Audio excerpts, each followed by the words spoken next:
the next presentation of the NWR Virtual Resources Conference, EcoGraf. ASX code is EGR. They are engineering clean energy. What timing we have. Managing Director Andrew Spinks will take you through the story. Andrew, over to you. Oh, thank you, Kerry, for the introduction.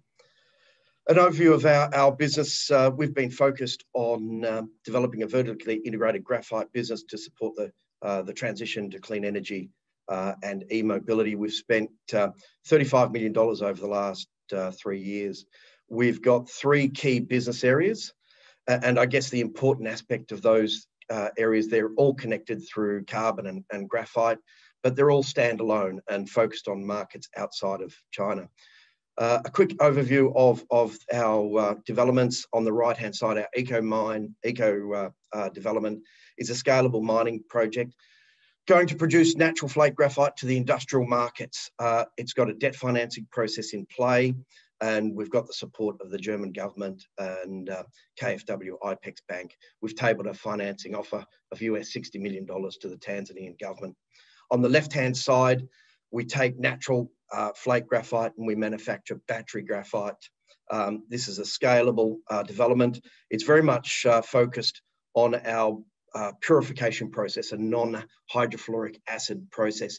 It's a clean green process, and that is having the support of significant support from the Australian government. The purification process has been developed by ourselves, and we're now applying that purification to the recovery of carbon anode material in our recycling business. So this is a relatively new development in our company, and it's exciting new opportunity. There's enormous importance of recycling these batteries as we go forward. All right, a corporate overview of our company. We're ASX listed. We're here located in Perth, West Australia. That's where our planned first facility to manufacture battery graphite is going to be. We're listed on the ASX. We have a market cap of about just over 60 million Aussie. Our largest shareholder is Mitsubishi Financial Group with 12%. Board and management have 10%. We've got a secondary listing on the Frankfurt, and German ownership is around 15%, and we expect that to grow. We've got a very experienced board led by Bob Pett, our chairman.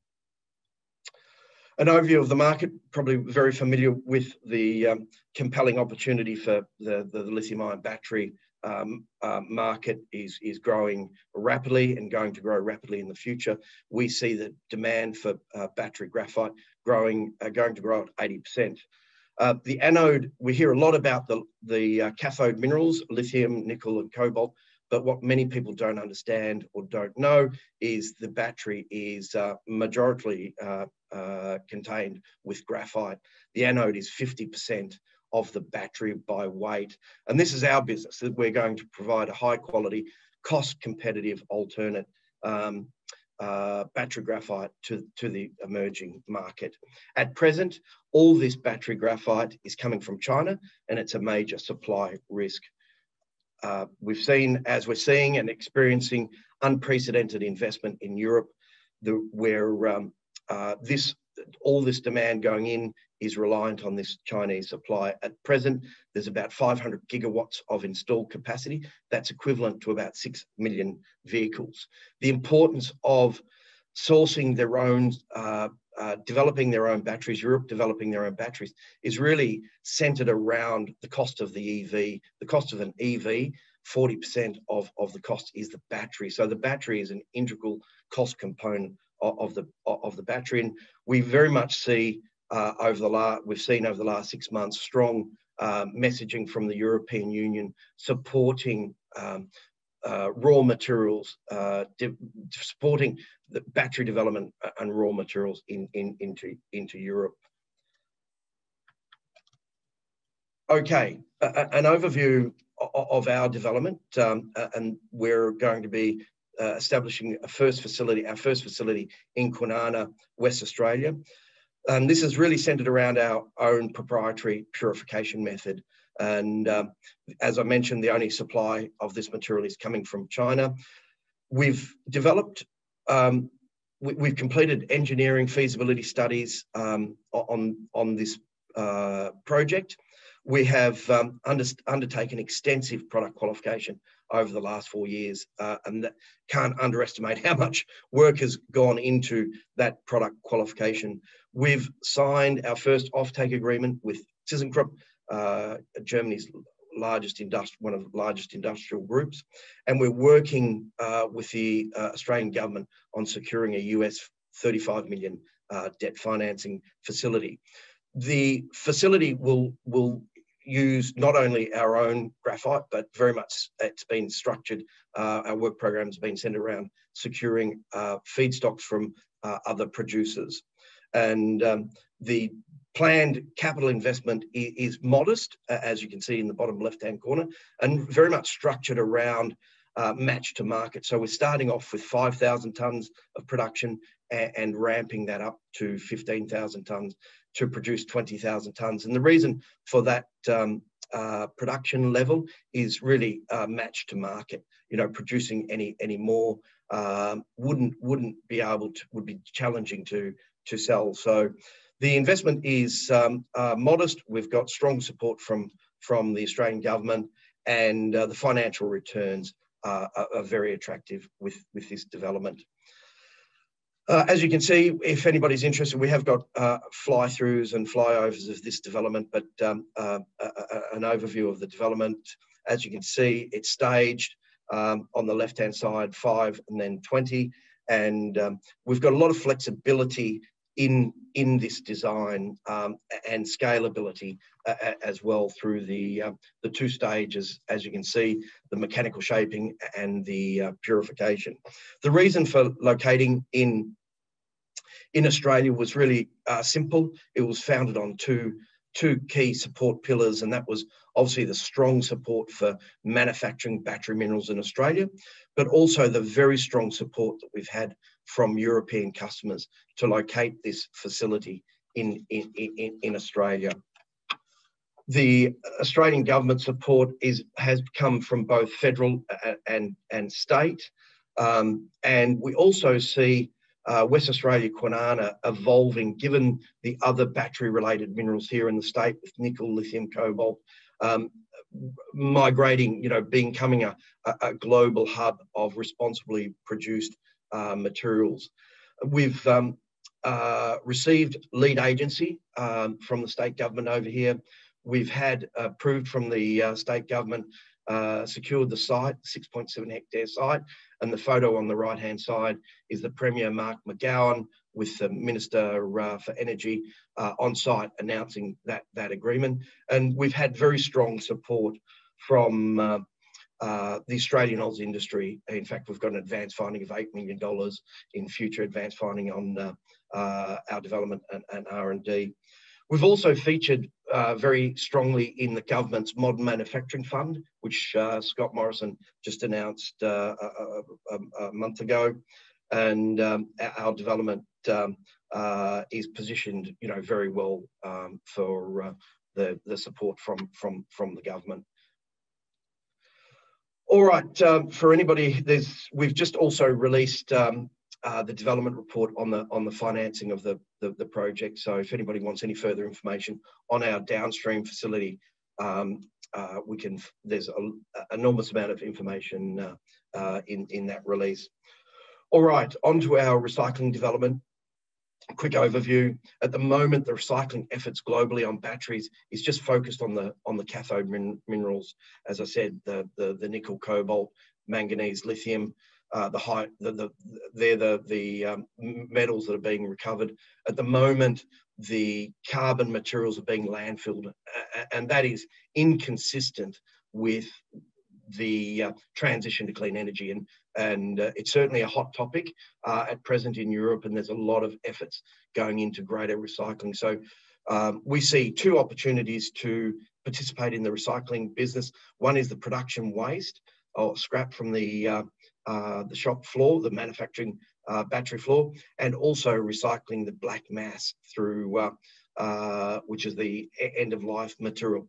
The benefits of opportunity from this development is both a we see a reduction in the unit cost, but also lowering the carbon emissions footprint, and that is really a significant opportunity. Firstly, with recovering and reusing in the carbon anode, we see the solution is circular, and the slide there presents an overview of how we see the recycling industry back into the carbon anode. We've signed our first agreement with South Korean's largest battery recycler, Sungil High-Tech, and we're working with them very closely to look at reintroducing this material. We're also working with a number of other chemical EV and battery manufacturers. This is really an interesting opportunity for the company. The purification that we've used is utilising the same purification method as our upstream or our downstream business in Kwinana. It's a cost-effective purification method, and it produces an eco-friendly, high purity material. The results we've received to date have been very encouraging, and we've been able to take the production scrap and also the black mass from those grades that you can see in the table to up to 100%, and the highest grade we've achieved in the black mass is 99.6, which is really significant. These are high purity carbon markets, and we believe that we'll be able to reintroduce this material back into the markets. This is an image of the recovered carbon anode material, and I guess the really important aspect around this is that you can see it's showing that the microscopic picture showing that we're retaining the particle size distribution, and the circular material is the potato or oval shaped natural spherical graphite, and the platy shapes are the synthetic. And the importance of that is the particle distribution is a key component, a key specification for use in the battery market. We've developed a very clear strategy on our recovery and reuse of the carbon, and obviously on the left-hand side we've got the production of the lithium-ion and initially the anode material, which is beginning with a slurry and then onto coatings and then into cell manufacturing. Ultimately then the battery manufacturers combine those cells to produce the battery. So we see two key opportunities. One is picking up the carbon anode material off the shop floor and recovering that and putting that straight back into the battery. And then the other opportunity is taking the end-of-life batteries and the battery production scrap as black mass and producing, recovering the carbon anode material, and then putting that into the industrial markets, but ultimately putting it into the back into the battery. The production scrap market is going to be quite large. This bar chart that we're looking at comes from Panasonic and Tesla, and what it essentially shows is in the early years, the production loss is quite high. 30% of raw materials is lost through that through the early production, and the battery manufacturers are targeting around 10%. So the market, as this market grows, these materials will become quite significant. And I guess where we see a lot of the loss is through product testing. There's also a greater benefit, as I've identified, is lowering the carbon emissions. And this slide was presented at a No Canary presentation, and it's based on data from Volkswagen, and it shows that the battery represents 40% of the emissions footprint, and lowering the carbon footprint is the number one topic of the car manufacturers. So the battery is the biggest single carbon emissions footprint. So we see the recycling of the carbon anode material, which is half the battery, as I've outlined, has a significant role to reduce the carbon emissions. And obviously the production scrap off the shop floor, putting that back into the battery looks the most easiest route at the moment. But ultimately, the strategy is to put this material with the black mass back into the battery as well as other industrial markets. So the benefits and next steps, as I've stated, is there we see that our purification is going to be can be tailored and customized to each hydrometallurgical process that there is. And as I mentioned, we're working with a number of parties. But I guess the really unique opportunity that we have and we've developed is we believe that we'll be able to blend our high purity battery graphite coming out of Kwinana with recovered anode material, because we have a credit on our battery graphite, which will offset. And I think this presents a very compelling opportunity for the supply lines on a alternate green new supply of battery materials outside of Asia. So that's our recycling strategy. It's early stage. We still have to do quite a lot of work, but I think we're going to be able to collaborate with a lot of interesting groups as this development advances. Finally, back to where we started on the mine. We've spent an enormous amount of work, and it's our DNA with developing our planned Epanko mine in East Africa, Tanzania. We've completed a bankable feasibility study. We've also, we're the only group that's undergone the rigors of a complete independent engineer, been appointed by the bank, KfW. And I guess the importance of this work really is that very early on, we took the view that we had to produce and develop this project at a greater principle standards. And as we've gone through the work programs, we've very much worked towards the IFC and the World Bank health and safety guidelines. And I think what we're seeing in Europe, all the investment in Europe is looking for a responsibly produced raw material. We're initially going to start with 60,000 tonnes, but this is again a very scalable deposit. But at 60,000 tonnes, the capex is again quite relatively modest, 90 million. We've tabled 60 million, a US 60 million debt financing package with KfW to the Tanzanian government, and we're working with the Tanzanian government to try and have this financing agreement approved.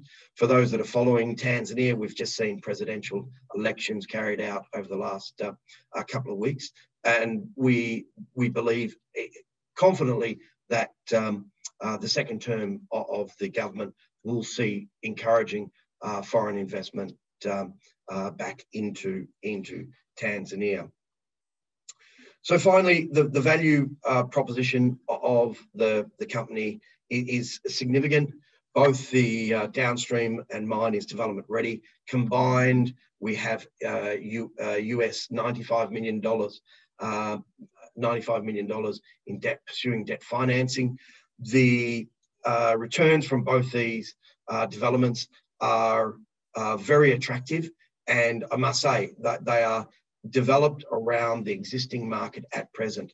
So we very much expect to scale these developments up as this growth emerges over the next 3 to 5 years, and as we see the demand transition into the US markets and the European markets. We expect news flow over the next 2 months to really be significant in taking these two projects forward. So thank you very much, and I look forward to any questions. Back to you, Kerry. Thank you, Andrew. Well, that was an eye-opener for me. I mean, first of all, I didn't realize that batteries were the largest part of the carbon emissions, but also I think it's fantastic. Value-added manufacturing, I'm often saying, why aren't we doing the value add here in Australia? So fabulous to see that the plant is going to be built in WA. What we do have a number of questions, not a lot of time, so I'm going to go straight into them. First question is, who do you consider to be your immediate competitors in this space, if there are any? Because it sounds to me like it's pretty unusual. Look, the market, the only source of battery graphite is China, and we are working on to be an alternate source and bringing diversity into that supply. So there are other groups, but ultimately the market is big enough to absorb new participants. We are working on, our strategy has been working on trying to secure a market share rather than an absolute production figure. So partnerships, collaboration is really key. So look, this market is going to be enormous, and there's room for others, but the biggest market at the moment is China. So okay. So what are some of the biggest risks that you're facing at the moment? Because I guess it's kind of early days, but you've gone a long way down the track. What do you see as some of the biggest risks? Because I think that's what investors need to hear. Look, the risk has largely been taken out through the extensive product qualification and engineering and feasibility studies. We're at the financing stage, securing the debt financing, and that's really been the strategy of the company. There is no doubt the appetite for raw materials. There's not one manufacturing in Europe, not one cell manufacturing South Korea or Japan or the US that is not talking about an alternate supply of raw materials. So I think the really great thing that we're seeing from the Australian government is supporting that manufacturing, because I think as soon as it's built, there is no doubt that we'll be able to grow with the market and have the confidence of being able to sell the material. We've signed our first offtake with TanzGraphite. We're working on another offtake, and we have no uncertainty about selling the material. Well, I'd say here for the government, making sure that they support you in that. One of the other questions is, you've got a German office, you've got a pilot plant over there in Europe, you've got your head office here in Australia, and obviously we've got Tanzania. And then we have COVID. Yes. And here we are doing a Zoom. Look, so have any of your operations been impacted by COVID, either here or abroad? Oh, look, I think, it's been, our progress has been slowed, I think is probably the best aspect. We've been able to, progress. We've been able to sign our first offtake agreement with TanzGraphite. So business is progressing, but certainly slowing.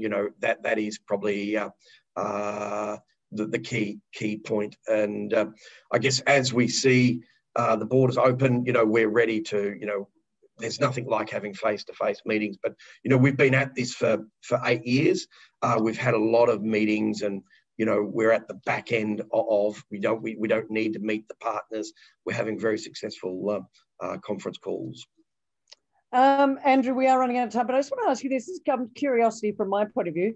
You mentioned earlier 15% of your shareholders are from Germany, and that are you listed as well on the Frankfurt Exchange? Yes, that's right. Sorry, and I should have mentioned that. We've got a secondary listing on the Frankfurt, and we very much see that market shareholding base will grow.